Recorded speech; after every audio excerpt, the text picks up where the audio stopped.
تو ملک ترقی نہیں کر سکتا، ہم چین کا مقابلہ نہیں کر سکتے ہیں۔ ہم اس کو اس پس منظر میں نہ دیکھیں کہ مسلمان ایک مذہب کے لوگ ہیں، وہ پیچھے ہیں۔ لیکن بدقسمتی سے ہندوستان میں ایک ایسی جماعت ہے جو سر دست حکومت میں ہے،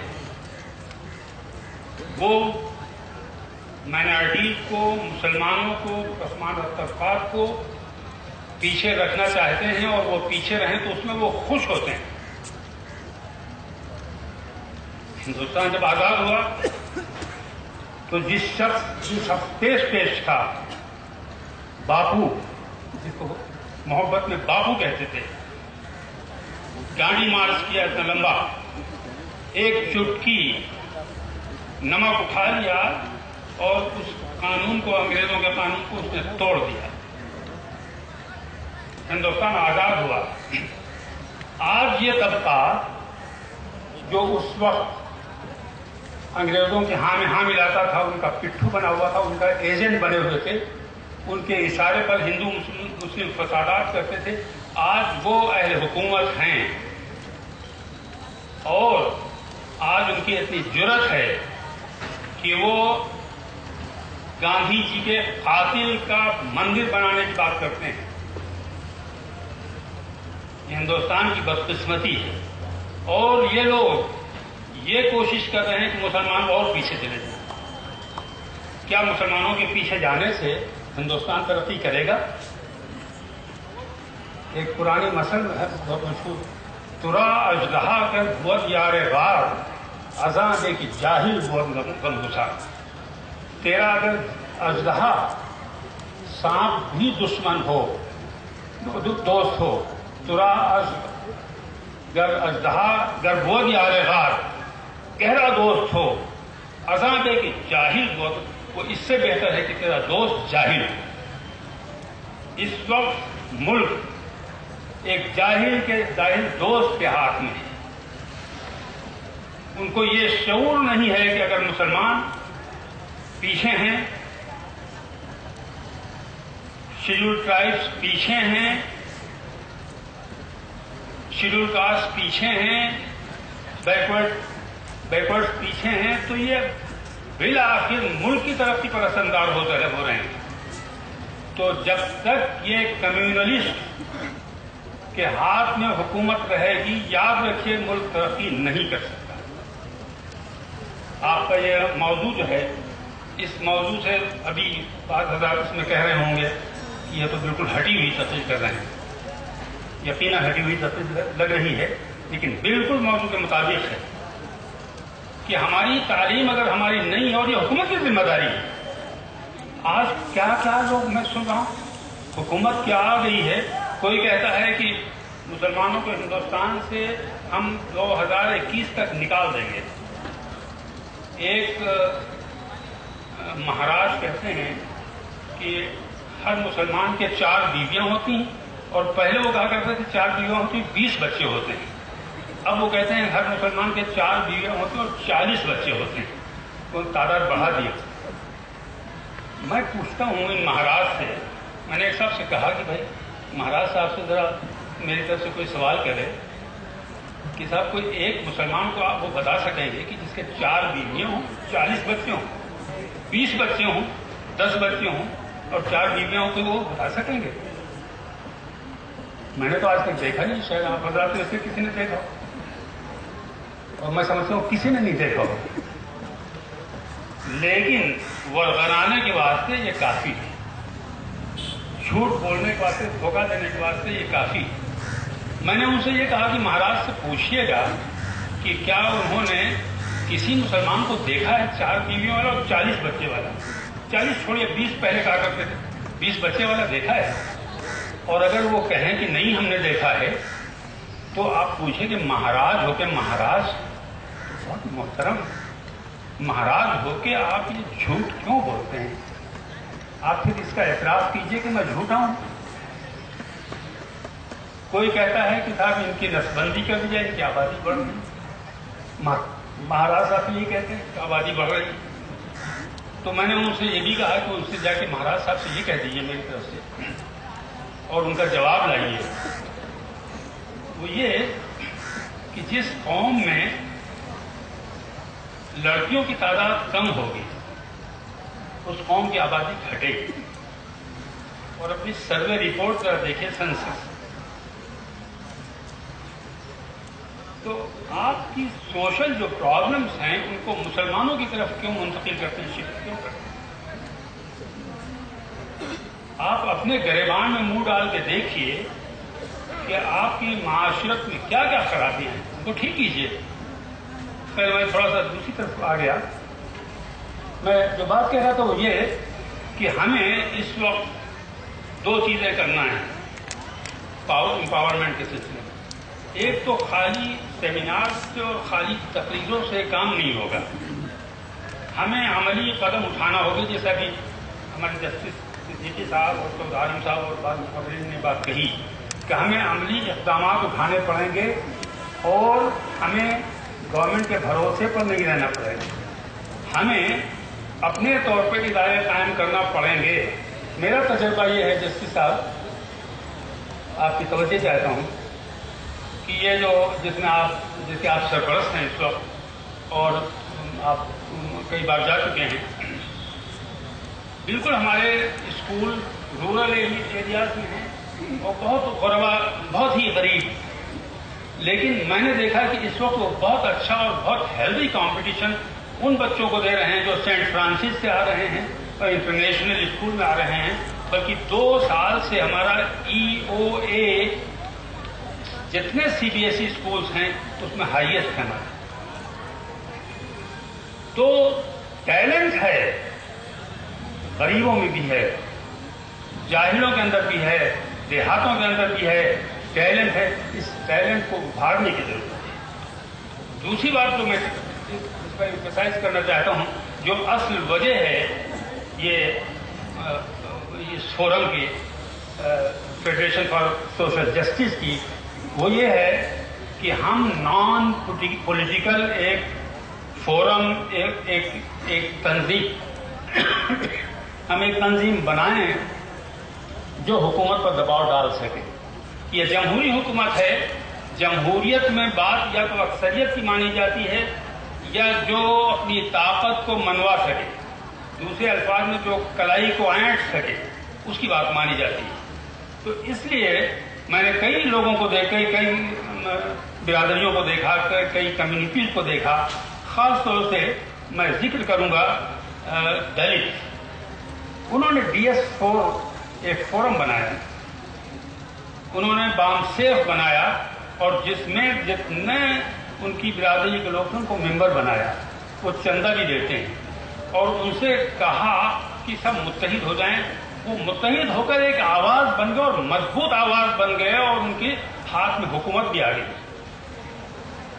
آپ نے دیکھا ہوگا بازار سے 10 آدمی گزرتے ہیں اور ایک آدمی کے ہاتھ میں جھنڈا ہوتا ہے اور وہ نعرے لگاتے ہوئے جاتے ہیں اور بازار میں ہزاروں لوگ ہوتے ہیں جو منتشر ہوتے ہیں، جو غیر منظم ہوتے ہیں، وہ سب ان کو دیکھتے رہتے ہیں. اور یہ 10 آدمی جھنڈا لیے ہوئے جو گزر رہے ہیں یہ ایک اپنا امپیکٹ چھوڑ کے جاتے ہیں.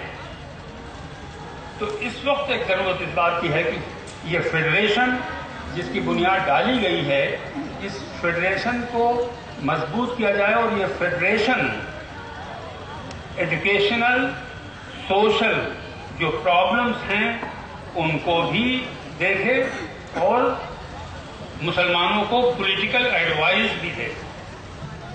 اس سے ہم بڑی ذمہ نہیں ہو سکتے. اس وقت سب سے بڑا میں سمجھتا ہوں مسئلہ یہ ہے، UP کے اندر الیکشن ہونے جا رہے ہیں، ہم پوری کوشش کریں کہ کمیونلسٹ نہ آنے پائیں. ان کے ہاتھوں ملک ترقی نہیں کر سکتا. یہ ملک دشمن ہیں. جو ان کا ایک بہت اہم ذمہ دار آدمی انٹرویو دے رہا تھا، میں نے واٹس ایپ پہ دیکھا کسی نے بھیجا تھا. وہ انٹرویو دے رہے تھے کہ ہمیں مسلمانوں کے اندر تفریق پیدا کرنا ہے، ان کو ڈیوائڈ کرنا ہے اور ہندوؤں کو متحد کرنا ہے. جو لوگ ہندو اور مسلمان کی یہاں یہ ان کی سوچ ہو، کیا ایسے لوگ ملک کو ترقی دے سکتے ہیں؟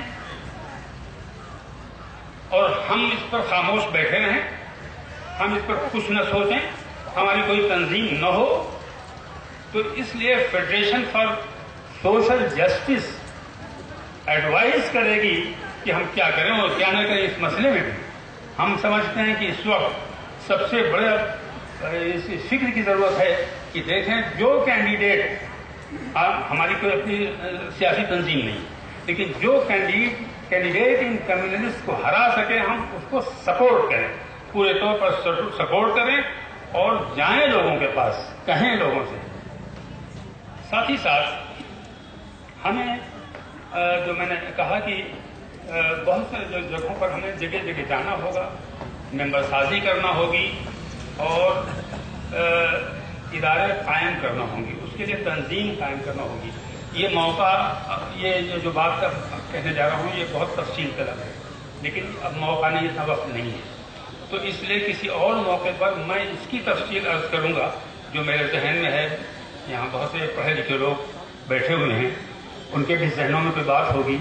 تو یہ ایک مشاورتی فورم ہے اور انشاءاللہ آئندہ کوئی اگر آپ پروگرام کریں گے تو انشاءاللہ میں تفصیل کے ساتھ اس کو رکھوں گا. بہت بہت شکریہ. بہت بہت شکریہ سر. مصفی ہم تو سمجھے تھے کہ ہوگا کوئی زخم, تیرے دامن میں تو بہت کام رفو کا نکلا. مجھے یقین ہے کہ ہمارے رفوگر کا کام یہ فیڈریشن کرے گی, اور میں انتہائی احترام سے ڈاکٹر شبستہ غفار صاحبہ کو دعوت دوں گا کہ وہ تشریف لائیں اور فیڈریشن کے تعلق سے اپنے خیالات کا اظہار کریں. ڈاکٹر شبستہ غفار صاحبہ. اعوذ باللہ من الشیطان الرجیم, بسم اللہ الرحمن الرحیم. ڈائس پہ تشریف فرما مہمان, موزین خواتین حضرات, السلام علیکم ورحمۃ اللہ وبرکاتہ. میں خالی 2 منٹ لے لوں گی کیونکہ وقت بہت ہو چکا ہے اور میں آپ کے اور لنچ کے بیچ نہیں آؤں گی. سب لوگ لنچ کے لیے بیتاب ہے. میں خالی جو یہاں پہ اس فورم کی 2 باتیں بہت ساری اسپیکرز نے کہا, میں اس کو خالی اپنے 2 کچھ ایگزامپلس لے کے یہاں بیٹھے ہوئے حضرات سے یہ پوچھنا چاہ رہی ہوں کہ ہم not as a Muslim but as an individual, as a citizen of India, ہم کتنے حساس ہیں, ہماری ریسپانسبلٹی ٹوارڈز سوسائٹی کیا ہے. 2 واقعے میں بتانا چاہ رہی ہوں.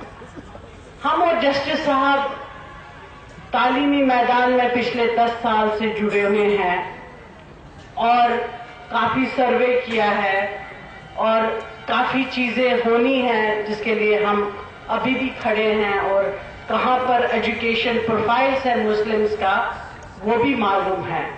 آج سے 2 سال پہلے, 2.5 سال پہلے 2014 میں اگست میں ہم نے ایک ورلڈ ایجوکیشن کانفرنس کی دلی میں, جس میں مائنورٹیز کو لے کے کہ ان کا پروفائل کیا ہے ایجوکیشن کا اور اس کو ہمیں آگے کیسے اسٹرینتھن کرنا ہے. جو ہم چن کے کسی بھی ریپرزنٹیٹیو کو بھیجتے ہیں پارلیمنٹ میں یا اسمبلی میں, ہم نے اپنے کسی جو ہمارے مسلم کے مسائل کو ریپرزینٹ کرتے تھے تو ہم نے ان کو بلایا, اور جتنے بھی کامیاب, جیسے ہم سچر کمیٹی کو ہم نے بولا ٹھیک ہے اب اس کا علاج کیا ہے, ہم نے کہا ہم سکسس سٹوری دیں کہ مسلمانوں نے پچھلے 20 سالوں میں ایجوکیشن کو کہاں سے کہاں پہنچا دیا اپنے فنڈ سے. تو ہم نے ہائر ایجوکیشن کی کافی ساری یونیورسٹیز کی, میڈیکل کالج کی, اس میں میفیئر ڈگری کالج کا بھی ذکر ہم نے کیا تھا, ایک میگزین شائع کی.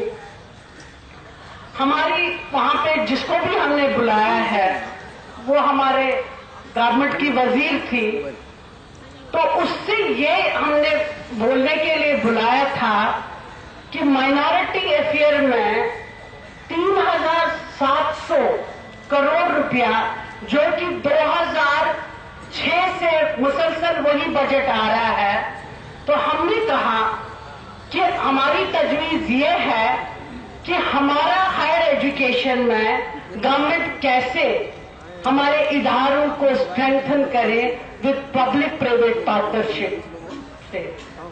وہاں سے جواب ملتا ہے تقریر میں آدھے حصے میں تو اپنی کامیابی گنانے کے لیے، آدھے حصے میں کہ ہم نے فائنانس منسٹر سے ریکویسٹ کیا کہ 500 کروڑ روپیہ مدرسوں کے لیے ایلوکیٹ کیا ہے، اور ہم نے ان سے بہت ہی گزارش کی کہ 600 سے زائد آپ بجٹ میں ایلوکیٹ کیجئے مدرسوں کے لیے.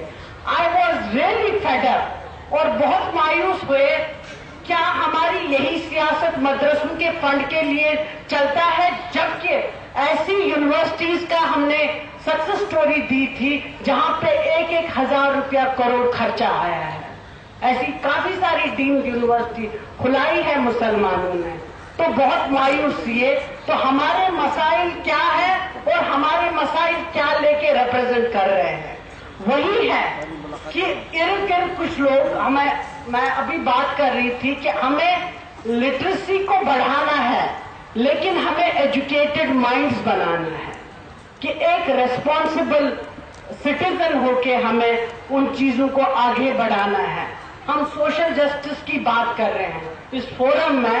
تو ہمارا ایک آبجیکٹو ہے جو ریزولوشن پاس ہوا ہے، اس میں یہ لکھا گیا ہے کہ یہ فورم جو لانچنگ آف گورنمنٹ اسکیم جو بنے گی اس میں ہم مانیٹرنگ کریں گے، گورنمنٹ سے پوچھیں گے. تو ایک وائبرنٹ ایک باڈی بنانے کی ضرورت ہے. تبھی ہم اپنے مسائل کو، اپنے چیزوں کو آگے گورنمنٹ تک لے سکتے ہیں کہ یہ ایک بہت ہی اسٹرانگ فورم ہے اور ہماری ڈیمانڈ یہ ہے that should be in one voice. ایسا نہ ہو، دیکھیں ابھی کافی سارے ایم کے پڑھے ہوئے استاد ہیں، طالب علم ہیں، اور بار بار سر سید کو یاد کرتے ہیں ہم لوگ. سر سید نے انگریزوں کی نوکری کر کے ان حالات میں کیا دماغ پایا تھا، کیا دے کے گئے وہ مسلمانوں کو، جو ابھی تک ہم یہ کہہ رہے ہیں کہ دوسرا سر سید نہیں آیا. اس کی وجہ ہم لوگ، اور میں ان لوگوں کو بھی سیلوٹ کرتی ہوں جو سر سید کے بعد جنہوں نے اس ادارے کو یونیورسٹی کی شیپ دی. ان کا بھی کافی سارا کنٹریبیوشن ہے. That was the commitment toward them جو بھی موومنٹ چلا تھا. لیکن ابھی ہم لوگ بٹے ہیں. ہم اپنے مفاد کے لیے خود مسلمان لوگ الگ الگ لوگوں کی پیروی کرتے ہیں، جس سے ہم کرش ہوتے ہیں. ہمارے ہاتھ میں کچھ نہیں آتا ہے. ابھی کوئی جرنلسٹ ہم سے پوچھ رہے تھے کہ یہاں کے پرائمری اسکولوں میں بہت بدتر حال ہے، لیکن کون ریپرزینٹ کرے ان کو، کون ان اداروں کو امپاور کرے، اسٹرینتھن کرے؟ وہ ایک بہت بڑا کوشچن مارک ہے. ہمیں یونائٹ ہونا ہے، اس کی ضرورت ہے. دوسری بات میں سوشل جسٹس کی بتاؤں، جو پچھڑے ہوئے دلتس ہیں، ایس سیز ہے، ایس ٹیز ہے. 1 سال پہلے حیدرآباد یونیورسٹی میں روہن ویملا کا کیس ہوا. اس نے سوسائڈ کیا، پورے ہندوستان میں تہلکہ مچا دیا. اور وہی وجہ ہوئی جو اس زمانے کی وزیر تھی، اس کو اس کے وجہ سے ہٹا دیا گیا. آج 90 دن ہو گئے، 90 سے زیادہ دن ہمارے ہی کمیونٹی کے نجیب جینیو سے غائب کیے گئے. پورے ہندو فورم جتنے بھی تھے وہ جنتر منتر پہ جہاں جہاں ہو سکے وہ وہاں پروٹیسٹ کرتے ہیں. لیکن مسلمان آگے نہیں بڑھتا ہے. ہمیں کہیں گے تم مسلمان کی بات کر رہے ہو. How can we will be able to do the justice? کسی کو ہم جسٹس کیسے، اگر ہم اس اسٹوڈنٹ کی فیٹرنیٹی کو جسٹس نہیں دے پائیں گے؟ یہ ہم کھانوں میں بٹے ہیں. یہ ہماری ایک ایسی سوچ بن گئی ہے جہاں پہ انگریزی کی ایک کہاوت ہے، وہ کہتے ہیں who will bell the cat. یہ وہ والی بات ہوئی ہے. لیکن ہمارا اب اس پہ تو ہم رونے. یہ میں نے 2 ایگزامپلس دی جو کہ جس پہ سوچنا ہے، جس پہ ہم مجبور ہوئے، اور ایسے ڈاکٹر شکیل کھدوائی صاحب نے اور لائک مائنڈیڈ لوگوں نے یہ فورم کھولا کہ ہم پولیٹیکل بات نہیں کر رہے، ہم کسی کی بات نہیں کر رہے، but we should be the vibrant citizen of India. ہمارے ساتھ کوئی ایسا ایکسپلائٹ نہ کرے کسی بھی طریقے سے. جیسے منصور صدیقی صاحب بتا رہے تھے کہ ہمیں ایسے امپاورمنٹ کرنا ہے اور جس سے ہم ویزیبل ہو کہ ہمارا کنٹریبیوشن ٹورڈز نیشن کیا ہے، کنٹری کیا ہے. اس کے لیے ہمیں مل کے تعلیم کے میدان میں، سوشل جسٹس کے میدان میں، اکنامیکل امپاورمنٹ میں، پولیٹیکل امپاورمنٹ میں، کیونکہ ہمیں اچھے لوگوں کو، ایجوکیٹڈ لوگوں کو اپنا ریپرزینٹیٹو، چاہے وہ کسی بھی کمیونٹی سے ہو، اس کے چن کے ہمیں جہاں جہاں ہماری بات ہو وہاں پہنچانا ہے. یہ تب ممکن ہے جب ہم اپنی ریسپانسبلٹی لیں اور جگہ جگہ ہمارے جیسے اگر بڑے اجتماع ہم نہیں کریں، ایک کانفرنس کی شکل میں، ایک کنسلٹیشن کی شکل میں، اورینٹیشن ورکشاپ کی شکل میں ہم ایسے وائبرنٹ یوتھ کو کریٹ کریں. جیسے منصور صاحب کہہ رہے تھے کہ اسٹوڈنٹ کو ہمیں بھی دکھ ہو رہا ہے، کیونکہ یہی اسٹوڈنٹس جو میں سمجھتی ہوں کہ علی گڑھ موومنٹ جو یونیورسٹی کا تھا، شاید وہ بھی نوجوان تھے جنہوں نے ایک موومنٹ چلا کے والنٹیئر ہو کے، آج کل تو این جی اوز رجسٹر کرتے ہیں، لیکن اس زمانے میں یہ تھا کہ تعلیم کو آگے بڑھنا ہے. تعلیم سے ہم اپنے آپ کو امپاور کریں، اس کا رزلٹ ہمیں ویزیبل ہے. اتنے سارے پروفیسر، ڈاکٹرز، انجینئر، کہیں پہ بھی ورلڈ میں جائیے، علی کا ایک اپنا چھاپ. میں علی نہیں ہوں لیکن آئی ایم ریئلی امپریسڈ علی گڑھ کے یونیورسٹی سے. وہ ایک کمٹمنٹ تھا جس کی لیگنگ ہے.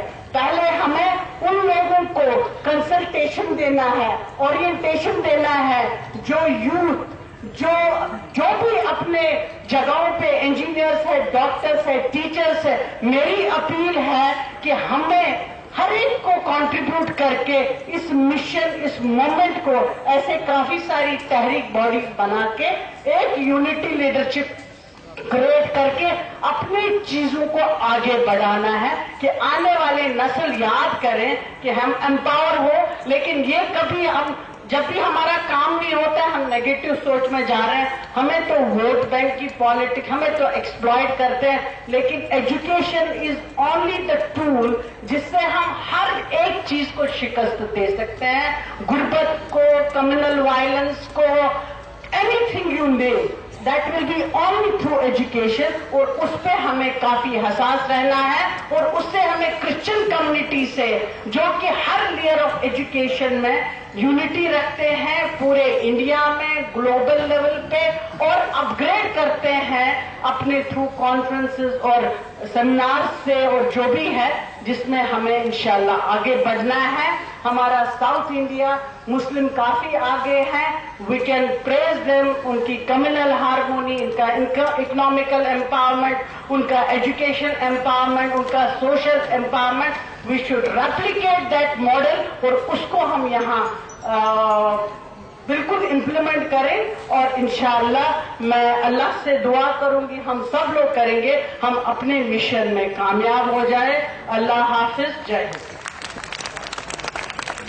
بہت بہت شکریہ. میں ایک لفظ بھی ایکسٹرا نہیں بولوں گا، لیکن اس سے پہلے کہ میں صدر جناب سلطان ترابی صاحب کو دعوت دوں، یہ بتاؤں ایک ریزولوشن ہے جسے پروفیسر نفیس صاحب پڑھ کر سنائیں گے سلطان صاحب کی تقریر کے بعد.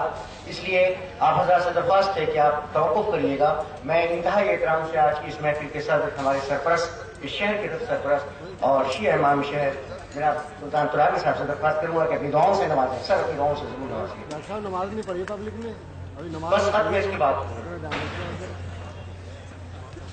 بسم الله الرحمن الرحيم. ربنا آتنا في الدنيا حسنة وفي الآخرة حسنة وقنا عذاب النار.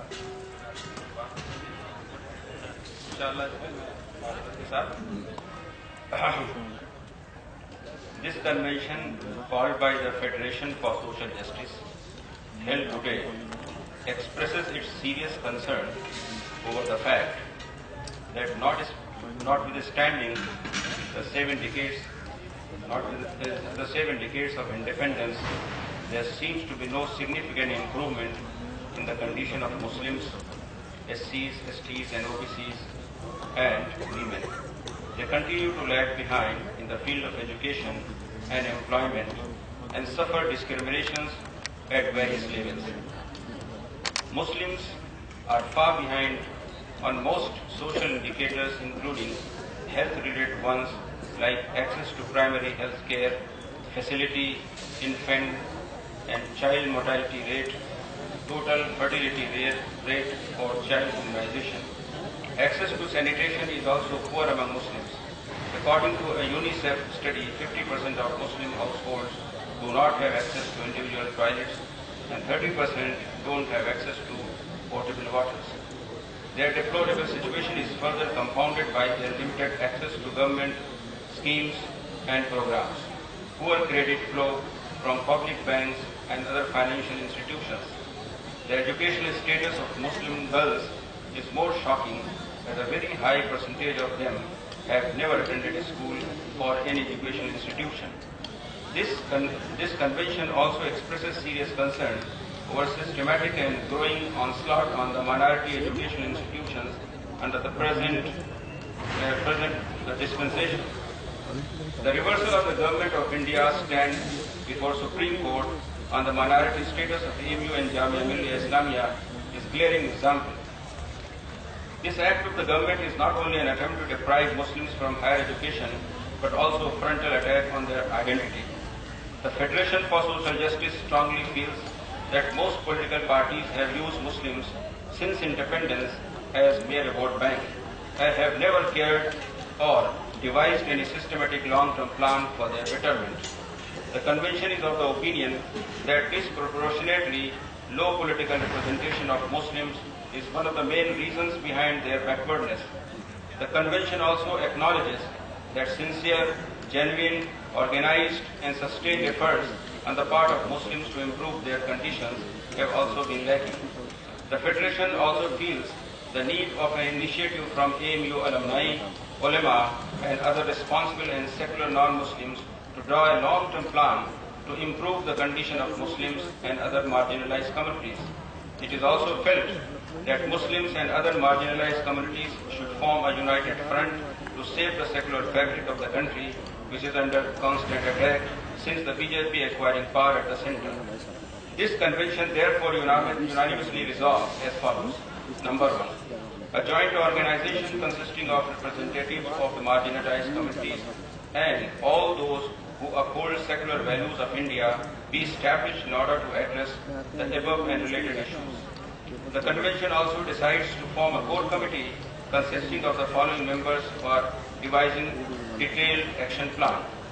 Number 1, Justice M.S.A. Siddiqui from Noida, Mr. Muhammad Adib, former MP, Rajya Sabha, New Delhi, Dr. Iftar Hussain Farooqi from Lucknow, Mr. Sayyid Qutbur Rahman from Noida, Dr. Aftab Alam, AMU Aligarh, Dr. Shakil Ahmed Sidwai, Orthopedic Surgeon, Lucknow. The core committee shall have power to include other members, especially from other communities, prepare a roadmap, the memorandum and bylaws of the Federation and get it registered. The Federation, discharging all other responsibilities, should also extend political advice to masses to support the secular individuals or parties that are sincere to the marginalized communities and fulfill the following demands. Number 1, restoration of the minority status of AMU and Jamia Millia Islamia through a constitutional amendment to settle the issue for all time to come. Educate representation of Muslims in the parliament and state legislatures, in administrative and judicial services. Immediate release of all innocent Muslim youth who have been falsely implicated in terror-related charges.